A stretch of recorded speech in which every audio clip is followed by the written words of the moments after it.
జగన్మోహన్ రెడ్డి మీద కక్షతో జగన్మోహన్ రెడ్డిని రాజకీయంగా దెబ్బతీయాలన్న ఉద్దేశంతో ముఖ్యమంత్రి చంద్రబాబు నాయుడు గారు తిరుమల లడ్డు ప్రతిష్టను, తిరుమల దేవస్థానం ప్రతిష్టను, కలియుగ దైవం వెంకటేశ్వర స్వామి ప్రతిష్టను దెబ్బతీస్తా ఉండడం చాలా దురదృష్టకరం, చాలా శోచనీయం. దేశంలోనే అత్యున్నత న్యాయస్థానం సుప్రీంకోర్టు, దేశంలోనే అత్యున్నత దర్యాప్తు సంస్థ సిబిఐ ఎవరి ఆధ్వర్యంలో ఉంటుంది? కేంద్ర ప్రభుత్వ ఆధ్వర్యంలో ఉంటుంది, ప్రధానమంత్రి ఆధ్వర్యంలో.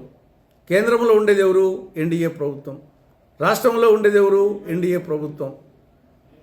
ఇటువంటి పరిస్థితుల్లో సిబిఐ ఏర్పాటు చేసిన సిట్టు తిరుమలకు సరఫరా చేసిన నెయ్యి గురించి ఒక నివేదిక ఇచ్చింది.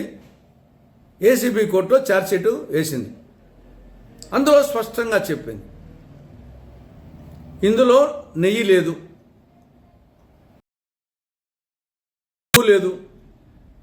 లేదా కొవ్వు ఉన్నట్లుగా నిర్ధారణ కాలేదు. ఏమున్నాయి మరి? పామాయిలు, పాము కన్నెలాయిలు, బీటా కెరటిన్ ఉన్నాయి. దాదాపు 60 లక్షల కిలోలు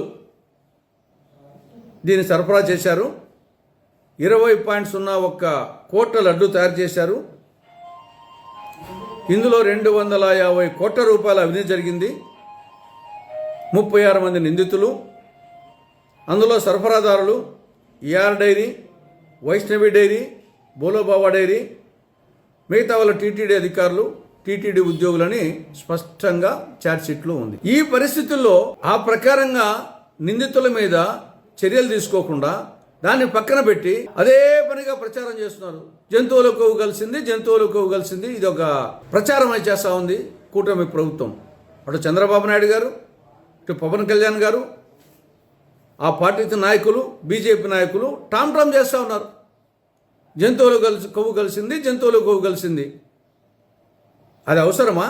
ఈ టామ్ అవసరమా? ఆల్రెడీ అవినీతి జరిగిందని స్పష్టంగా ఉంది. దాని మీద చర్యలు తీసుకోండి. దీంట్లో హిందువుల మనోభావాలు దెబ్బతిన్నాయి, అపవిత్ర జరిగింది, జంతువుల కొవ్వు కలిసింది, పంది కొవ్వు కలిసింది. ఇవన్నీ టామ్ చేయడం అవసరమా? దీనివల్ల ఎవరికి నష్టం?